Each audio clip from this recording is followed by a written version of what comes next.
Hey everyone. So in this lesson, we're going to go over future value of an annuity. And this is lesson 4. So we are now rolling along, and hopefully this is making sense so far. So we're going to be introducing a new concept, which is called annuities, and we'll talk about what this means and especially how to distinguish this from lump sum payments, which is what we've been looking at already. And then we're going to be looking specifically at finding the future value of annuities, and then we'll leave the present value of annuities to the next lesson. So what is an annuity? First thing we'll start with. So an annuity is basically a series of equal regular payments or deposits that are made at equal time intervals. So what I mean by that is, so an example of this would be something where you invest maybe, let's say, every single year. So every year here, I'm just numbering off the years, 1, 2, 3, 4, 5, 6. You make $1,000 and you make $1,000 deposit every single month, right? So every single month you make $1,000 deposit. Sorry, every single year you make $1,000 deposit, for example, right? That's an example of an annuity. So it has to be equal regular payments, right? So they have to be continuing on over and over again, and they have to happen at equal time intervals. If they are not happening equal time intervals, that's something different, right? So, and an example, something that wouldn't be an annuity is if you had, like, for example, you deposited on the first year, but then you skip it and you do it the fourth year, you do the fifth year, but not the sixth year, right? That's obviously not equal time intervals. So you have to do it regularly, okay? And they have to be equal payments. So an annuity is different than a lump sum, and that's basically what we've been just been looking at. A lump sum, for those examples, we were basically just figuring out what happens when we invest one specific amount. So a lump sum payment is basically where you just make one payment, and then you just let that keep growing with an interest, right? Versus what we're looking at here, which is regular continuous payments. So I don't want to get into technicality of this, but I do just want to make sure you understand that there are different types of annuities. So the one special type of annuity is called an ordinary annuity. An ordinary annuity is where the deposit is made at the end of the interval. It is possible for you to have an annuity where the payments are done before, at the beginning of the time interval. And I don't want to get into what happens in that case. It's a little bit more complicated. And again, I know some of you might actually go into financial math. If you do go into financial math, you will definitely learn about different types of annuities. But for now, all you need to know is that a normal annuity is basically where the deposit is made at the end of each interval. And this is contrasted with something called annuity due, which you have not learned about yet, and you don't need to learn about it for this course, which is where the payments are actually made, the deposits are made at the beginning of the time interval. So it's a little bit different.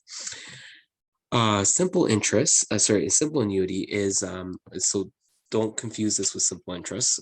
So this is a simple annuity. This is the definition of it, is an annuity where the time interval happens to match up with the time interval at which the deposits are made happens to match up or coincides with the compounding period for the interest. So what I mean by that is, if it's compounded monthly, then you are going to make monthly payments. If it's compounded yearly, you make yearly payments. If it's compounded quarterly, you make quarterly payments. That's an example of a simple annuity. It gets a little more complex if they don't coincide with each other. And again, if you take financial math or some sort of course on, if I don't know if any of you are looking to go into actuarial science, but if you are interested in that field, you'll definitely learn a lot more about that, basically how to look at investments. And in the real world, the interest rate and the time interval at which you make the deposits are not always going to be the same. So you could be making monthly payments, but the compounding period might be weekly or daily, right? But for these examples in grade 11, again, we're going to try to keep everything simple. We are just learning about this. We always assume that all annuities are ordinary simple annuities, meaning that all the payments happen at the end of the time interval, and the deposits coincide with the compounding period. Okay, so the intervals at which you make the deposits coincide with compounding period there. So for example, an ordinary simple annuity, if you make regular equal monthly payments, then you're going to make them at the end of the month. And then, of course, that means that the interest rate is also compounded monthly. So you're making equal monthly payments at the end of each month, not at the beginning of the month, not in the middle of the month, at the end of the month, and it's compounded monthly. So the total amount of annuity is basically known as the future value, and it's kind of similar to what we had discussed already. Future value is basically the sum of all your deposits plus the interest that's accrued on top of them. So it's kind of similar to when we looked at future value of a single lump sum. The only difference is that now we're finding the sum of all the deposits, not just the single deposit that was made, all the deposits altogether, plus the interest that's been accrued on all these deposits. So it's actually going to grow to quite a bit. So this means that we have to add the accumulated amount or the future value of each of the regular deposits. And as an example of what this kind of looks like, I just want to show you an example of how we would do this. You would take the $1,000 that you deposit in the first year, at the end of the first year, and then you figure out what the future value for this would be. Again, you have to do a little bit of math here. Because the $1,000 is deposited at the end of the first year, not at the beginning of the year. So keep in mind, if it was at the beginning of the year, that would be an annuity due. That's not what we look at. Because it's made at the end of the year, then that means that it has a total of how many years to grow? It has 4 years to grow, right? So it's not going to be 1,000 times 1.05 to the power of 5. It's going to be $1,000 times 1.05 to the power of 4 because it has 4 years to grow and to accumulate. So this is going to be my total amount after 4 years. Then what I'm going to do is I'm going to figure out how much the second payment of $1,000, the second payment of $1,000 made at the end of the second year, how much that is going to grow into. So again, I go to my calculation here and I take $1,000 times 1.05 to the power of 3. And again, I'm assuming for this question, didn't actually say, but I'm assuming that the interest rate is 0.05 or 5%, right? Compounded annually, because it seems like we're making these payments at the end of the year. So now this accumulates to $1,157.63. Notice that this is less than what the payment at the end of the first year accumulates to, and that makes sense because we had only 3 years to grow, right? We only had 3 years to make the second year payment grow. So because of that, it's we multiply by 1.05 to the power of 3. So it's obviously it accumulates to less value there.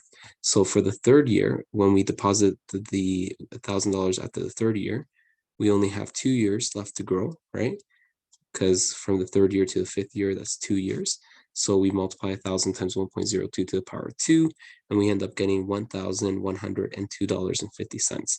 And of course, I think you can kind of finish off the rest of this year. You know that for the fourth year, it has only 1 year to accumulate. And for the last year, because we're depositing $1,000 at the end of the 5 years, you're depositing it at the very end of the whole entire time interval. So since you're depositing at the end of the 5 years and you want to figure out how much you have after 5 years, well, you only have $1,000 because you didn't have any time to accumulate. So what we do to find the total amount of the annuity is you add up all these future values and it gives you $5,525.64. So are you looking at that and thinking, is there a shorter way to do that? I hope so, right? Because that's very tedious and time consuming. So in order for us to find a shortcut here, we noticed that, and again, I'm not sure if anyone noticed this here, what were we really doing here when we look at all these numbers here? So we have 1,000 times 1.04 to is 1.05 to the power of 4, 1,000 plus 1.05 to the power of 3, plus 1,000 times 1.05 to the power of 2. What do we notice here? Well, they're all increasing multiplicatively by a factor of 1.05. So what this really is a geometric series, right? Remember how we learned about geometric series, how it has a common ratio? Well, in this case, we have a common ratio of 1.05. So this is really just a geometric series with an initial amount of $1,000, and then it has an R value, a common ratio of 1.05. So if we use our knowledge of geometric series, we can actually figure out an easy way to find the sum, or not easy way, but an easier way to reduce the sum. So what we know is that in general, this is basically, this annuity can be thought of as a geometric series where our initial amount is the regular payment that's made, and and this is in general, because in the other example, we were looking at a specific number here. Now we're saying in general, our initial amount is going to be whatever the payment is, the first payment that we have here. Sorry, not the first payment, the last payment that we have here, because that last payment accumulates to R on its own, right? Because it had no time to grow. So it has an initial payment of R, and then it has a common ratio of 1 plus I, because we're multiplying by 1 plus the interest rate. So again, it's what it looks like on a table is like this, but what it looks like in an equation is basically R plus R plus, oh, sorry, R plus R times 1 plus I plus R times 1 plus I, and that's supposed to be little I, squared plus 1 plus I to the power of n minus 3, and then plus R times 1 plus I to the power of n minus 2, plus R times 1 plus I to the power of n minus 1. Notice, if you're wondering, where is the other one that's missing here? 1 plus I to the power of n. That doesn't exist, and we've kind of discussed this. Because the first payment is made after the first year, not at the very beginning of time, there was no payment here that we had in our annuity that actually had time to grow for a total of n years, or n for the total of the n payments, for the n periods, right? None of the payments had that much time to grow. So the maximum, the largest value you have there is 1 plus I to the power of n minus, sorry, R times 1 plus I to the power of n minus 1. So n minus 1 just refers to the total number of payments that I make minus 1, because obviously I didn't have enough. I started putting the payments after the first year, so I had to subtract off the 1 there. Again, I'm never going to ask you how to derive this. So if you're wondering, if you're looking at this and you're like, I have no idea what this is, if you're staring at this and thinking this makes no sense, don't stress about it, because this is the one thing that you don't have to worry about. It's not going to be on the test, okay? I'm just kind of letting you know where this formula is coming from.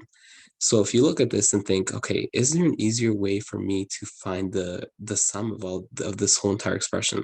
Because this expression looks really messy. So is there an easy way to do it? Well, we notice that all of them have an R in the expression, right?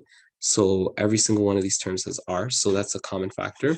So I can factor out the R, and then I'm left with then I'm left with a total of 1 plus I plus 1 plus I squared plus 1 plus I to the power of dot dot dot plus 1 plus I to the power of n minus 3. And then what I notice is that the expression I'm left with, we can actually find the sum of that by simply taking 1 plus I to the power of n minus 1, because remember, there is actually a nice little formula we use for this. If you recall, in the sum of a geometric series, so again, this is kind of recalling a little bit what we've done before. The sum of a geometric series is going to be a times r to the power of n minus 1, all divided by r minus 1. And again, I know that there's different formulas for the geometric series, but this is one of the ones that we use. So if you recall the sum of a geometric series, this is actually one of the formulas that we have for it. So if we look at this, it should kind of make sense that the one difference, if we're kind of subbing in the same values, we know that the a value in this case is going to be r. The r is going to be 1 plus I, and we raise it to the power of n, and then we subtract off the 1, and then we divide by 1 plus I minus 1. And what happens here? 1 plus I minus 1. What happens when I take 1 plus I minus 1? Well, the 1's cancel out, and then I'm left with this expression right here, which is essentially 1 plus I to the power of n minus 1 all over 1, because essentially the 1's here canceled out in the denominator. So then I end up with a much easier expression to work with, and this is the expression that I will use. This is the formula I'm going to use to find out the future value of annuities. So what we do here, and I'll kind of explain what each part means. So FB refers to the future value, but notice that it's the future value of an annuity now. So it's not the lump sum, but it's the same kind of concept. It's looking at the future value. The R refers to the regular payment or the deposit that's made. It just depends on the scenario. So if you're talking about a bank situation where you're putting money into the account, that's your deposit. But if you're paying something off, maybe that would be your payment, right? Your regular payment. N is the number of equal deposits that you make. And again, keyword there, equal deposits is deposits that you make. So how many total deposits have you made? It's also referring to the number of periods, right? It's the same idea. Except that now with annuities, we tend to talk about how many deposits you make. So it's either the number of equal deposits or the number of periods, right? It's the same thing. And then the I is the interest rate per compounding period, which is just the same as before. So very similar concepts to before. All you're really doing here is simply subbing in your different values and subbing in your different values that you have in the question and finding out the answer here. The A right here, just so you know, I should switch that to FV, your future value. So here's a little tip for you. This is what I always recommend. I recommend that you figure out what the value inside the bracket is. And I know this does not look very friendly. Figure out what the quotient is here. And again, the reason for this is because that will actually tell you how much more the accumulated that will actually tell you how much more the accumulated deposits will be compared to the deposits without the accumulation. So again, what I mean by accumulation is how much you've earned with interest, right? So by calculating that first, you can actually figure out how much more potent that accumulation is compared to just the deposits without accumulation, right? We'll talk about it a little bit more. It makes more sense when you look at an example here. So how do you determine the interest that's paid? So if I make our payments, so bear with me here, I'll kind of explain this. If I make our payments altogether, and sorry, not our payments, sorry. If I make equal payments that are worth R each time, and I make N of these payments, right? Because we already told that N represents how many payments you make. And again, I'm not gonna draw them all out, but let's say that there's a total of N payments. And again, N can represent any number. How would I figure out how much money I have actually spent?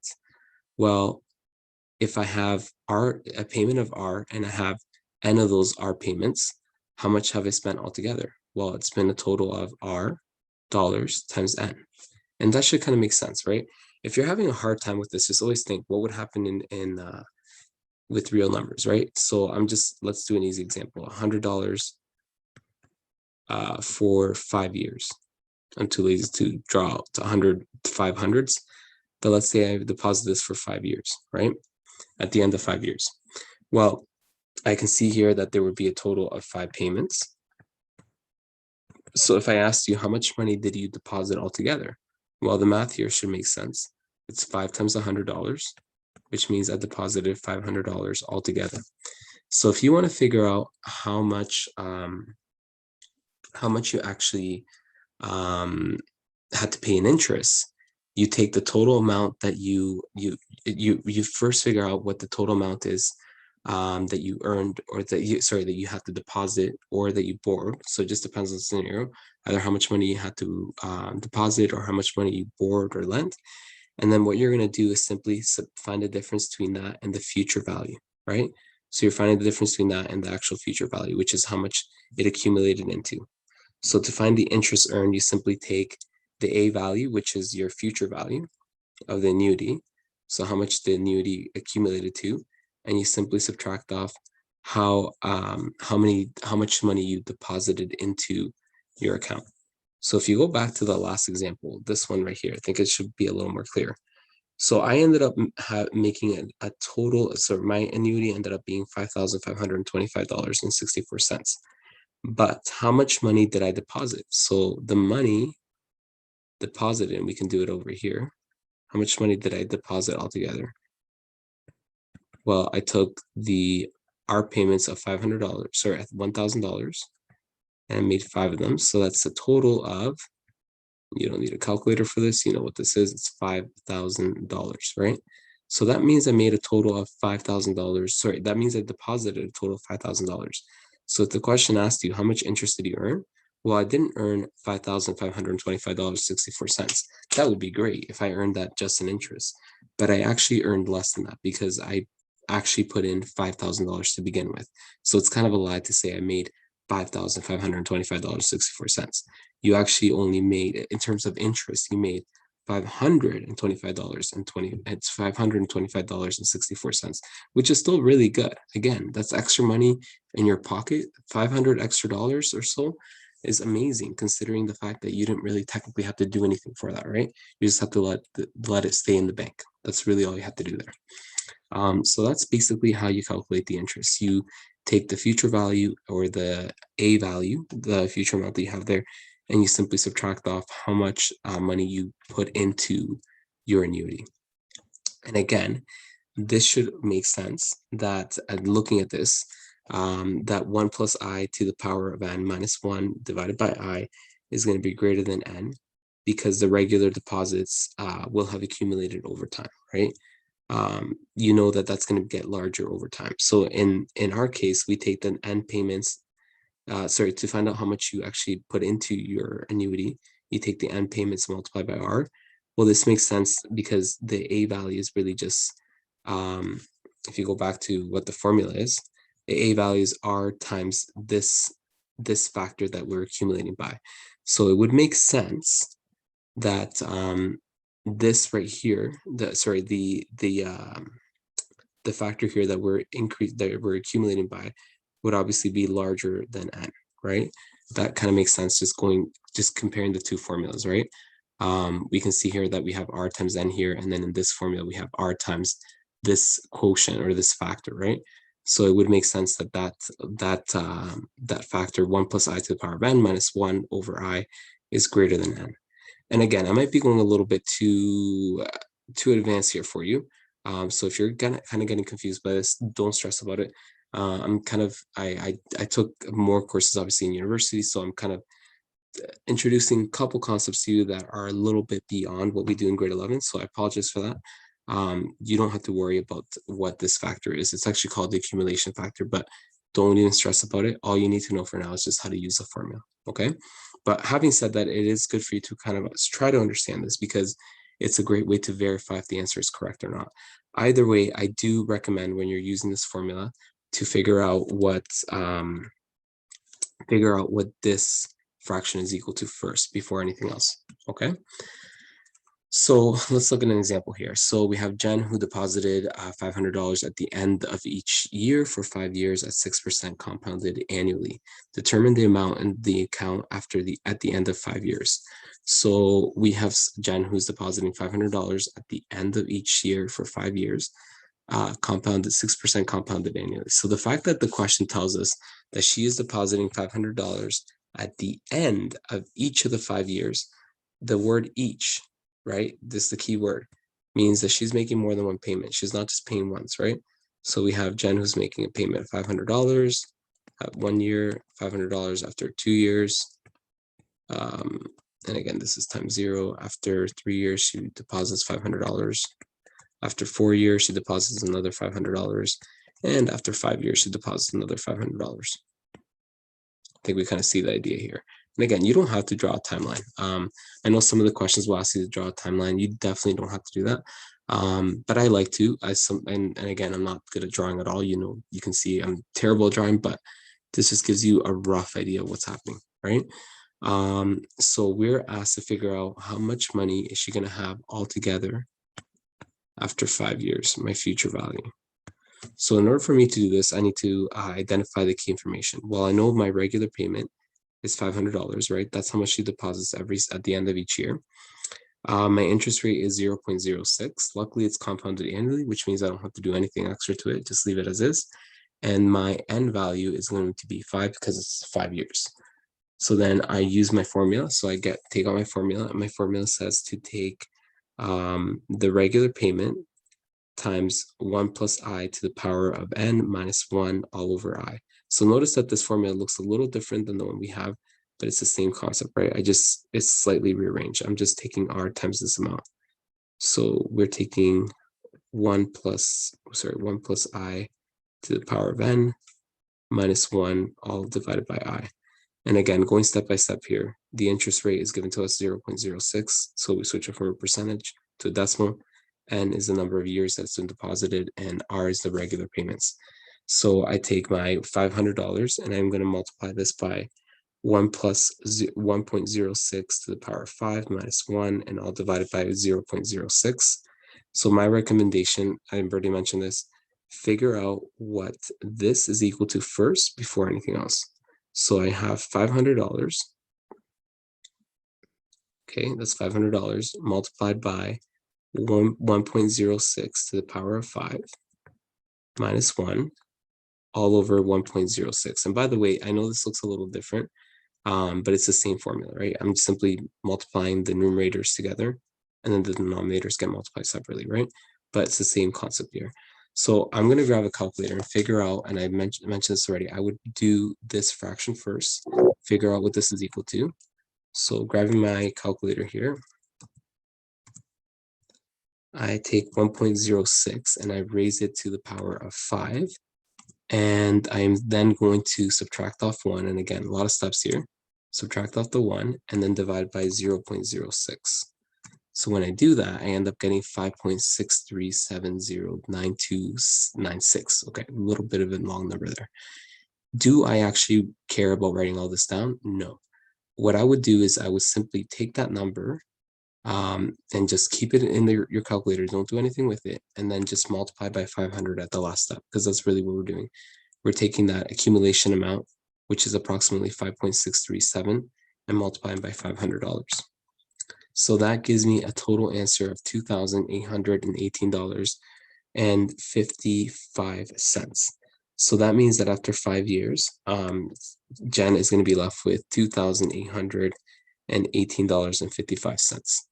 And again, that kind of makes sense, even just looking at the question. I know it didn't ask you to calculate the interest earned, but this question is still pretty easy to calculate on its own. If she made 5 payments, because it was 5 years and it's annual, 5 payments of $500, doing a little bit of math here, we know that she deposited $2,500. So does our answer make sense that she would end up with $2,818.55? Absolutely, it should make sense, because again, why would she deposit money into an account without withdrawing where she ends up with less money, right? She wants to end up with more money. So she put in $2,500. It would make sense that she would end up with $2,818.55, which is more. So notice that the accumulation factor here, or just you can call it just a fraction here, actually ended up being 5.637. Now, why is this important for me to point out? Notice that this is actually more than 5, right? So to find out how much Jen actually deposited into her account, we take $500 and we multiply by 5. Notice that this is very similar. We take $500, but instead of multiplying by 5, we multiply by 5.637. So again, this makes sense that this number right here, 5.637, is larger than 5. It should be larger than 5 because she made a total of 5 payments, but with the accumulation of the interest over time, the 5 payments, we're not just taking $500 and multiplying by the 5 payments, we're multiplying $500 by more than 5, right? Because the payments have actually accumulated. So that's why it makes sense to just verify that this is actually larger than that value for N, right? And again, this is for future value. For present value, it kind of does the opposite. And we'll talk about that. So let's look at another example. So Mike deposited $1,400 at the end of each month into an account that pays 8% interest compounded monthly. Determine the amount in the account after 2.5 years. How much interest did Mike earn?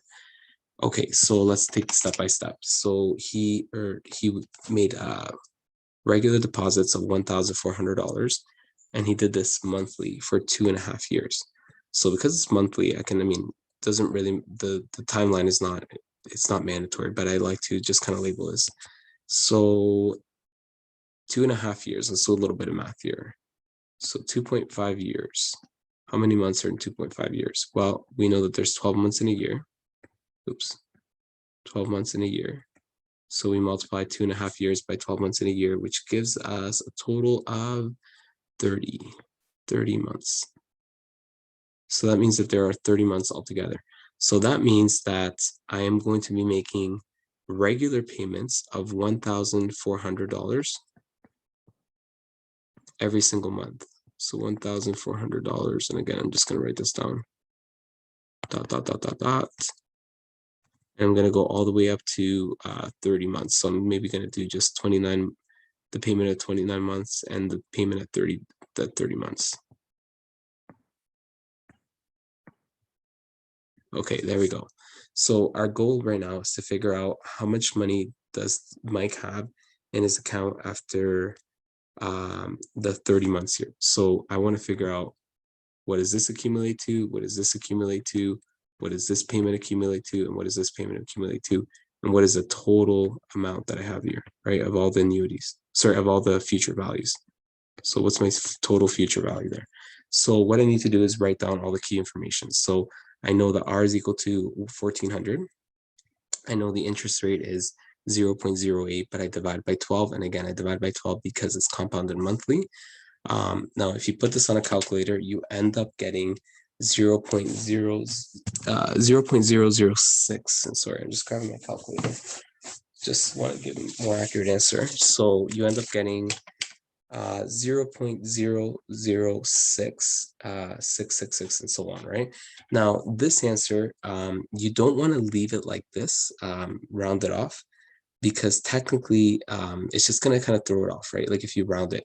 So as I said already, when it's not an easy number to round, I'm going to get in the habit of just leaving it as it is. I could write down 0.00667 or whatever, but I'm just going to write it as 0.08 divided by 12. And I'm going to put it in my calculator. I'm obviously going to calculate what that is, but I'm not actually going to write it down. And that's fine. As long as I write down in the steps that I'm taking that interest rate divided by 12. For the n, I simply take the 2.5 years and multiply by 12. That gives me 30.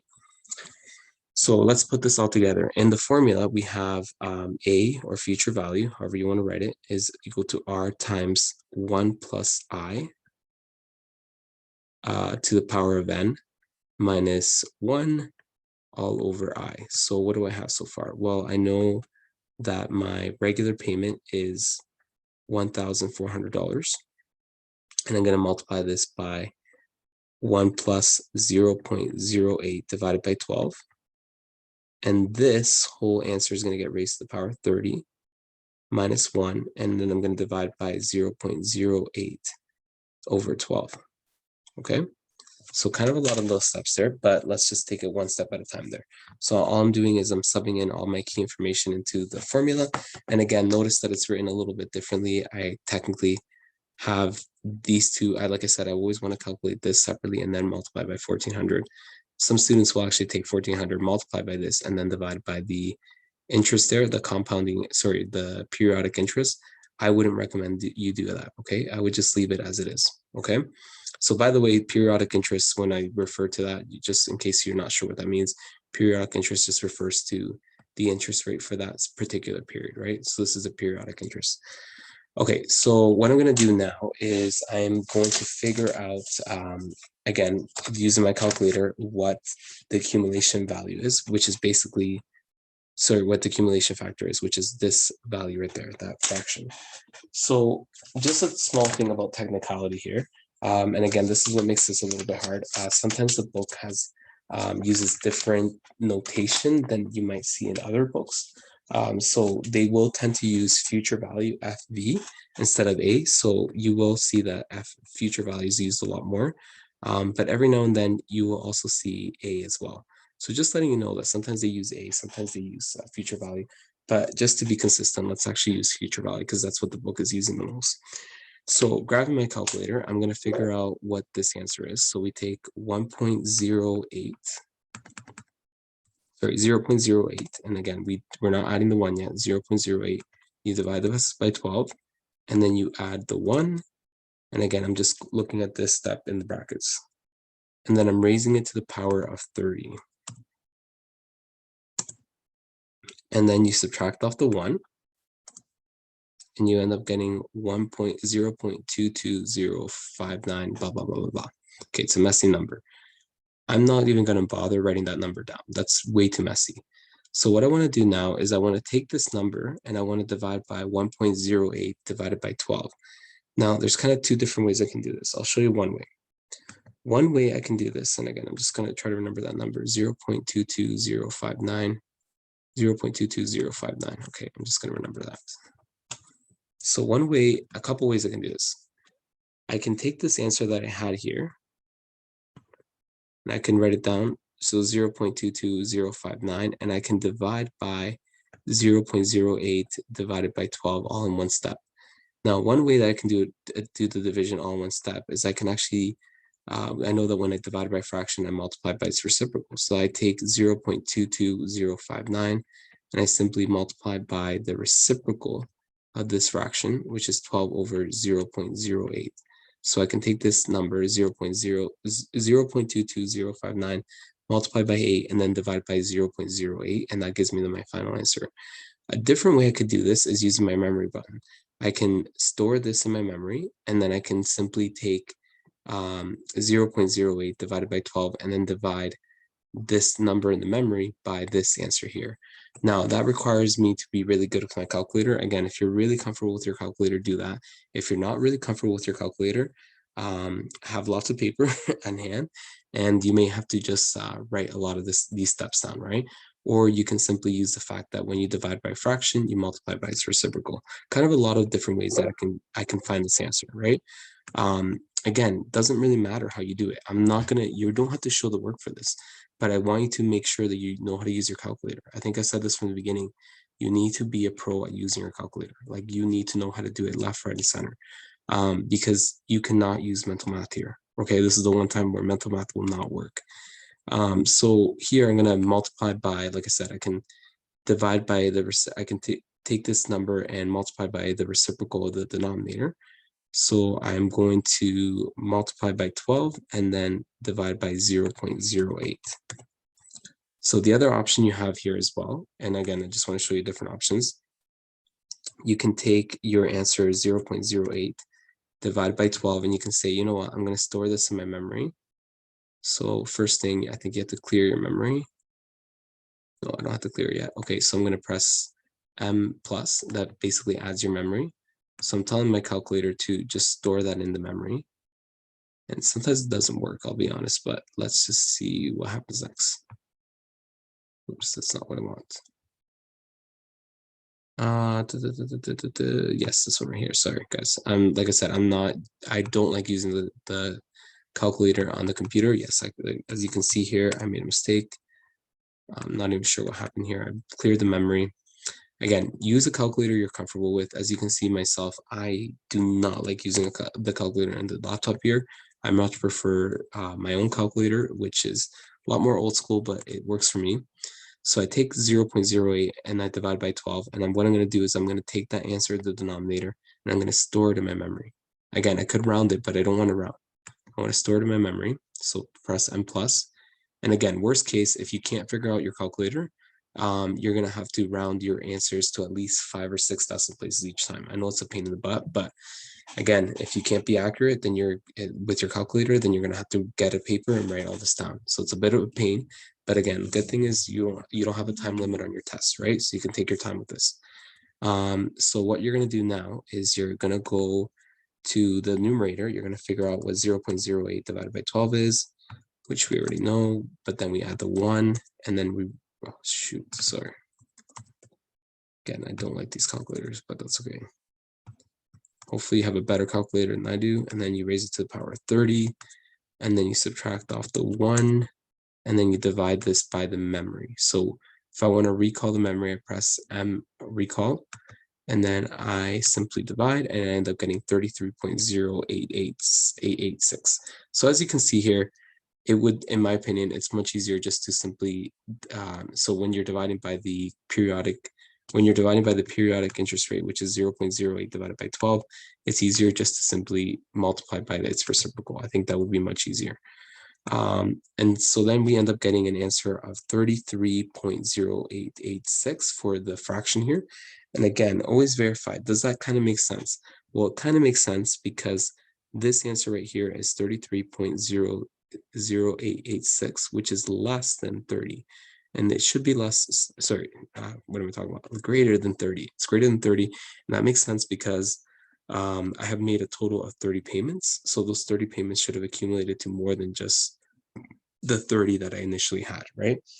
So then I end up with 33.0886 0.0886, which I can then multiply by 1400. And again, don't bother erasing, deleting your answer, just multiply by 1400. And then you end up getting your final answer, which is $46,324.40, because I round up to 40 here, right? So you look at the third decimal place, which is 5. And obviously I know that 5 is, the rule is 5 and greater, you round up. So it's going to round up to 40. So the total interest earned is going to be, and again, this is where you have to use a little bit more math, and this is the easy math part here. So I know that this is what my whole entire amount accumulated to, $46,324.40. But what I'm going to do is I'm simply going to subtract off how much money I put into my account. So I made regular payments of $1,400, but I made 30 of them. So I take my R times N, and I simply subtract that from my future value, right? And again, I'll be consistent with the book. I'll write future value instead of A, okay? And then I take the $46,324.40 and I subtract off the $14,000 that Mike deposited into the account. So again, even though Mike ended up with $46,324.40, remember, that's not all money that he just got free. How much money did he actually put into the account? Well, he put into the account $42,000. So he still ended up with a lot of interest that he earned, $4,324.40. So again, I know that in at the very beginning when we were looking at compound interest, it didn't look like it was that it accumulated to too much. But remember, that's normally with small amounts. But when we're talking about big businesses that are investing thousands and millions of dollars, every penny counts, right? And you can see here that this goes a far way. You end up with an interest earned of $4,324.40. And that's just money that Mike earned just for putting it in the bank, right? Again, you didn't have to work for that money.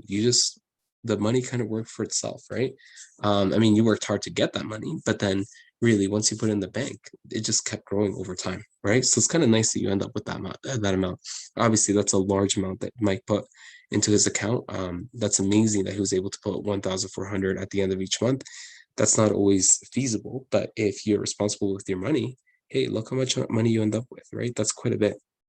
So overall, a really good investment there. So let's do an example where we work backwards. We find the regular deposit.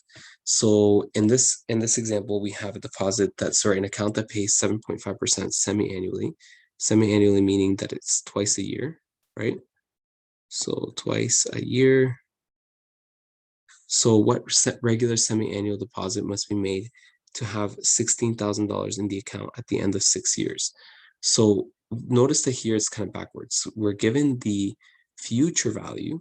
You're not given the present value. So you're not given the regular payment. You're given the future value, which is $16,000.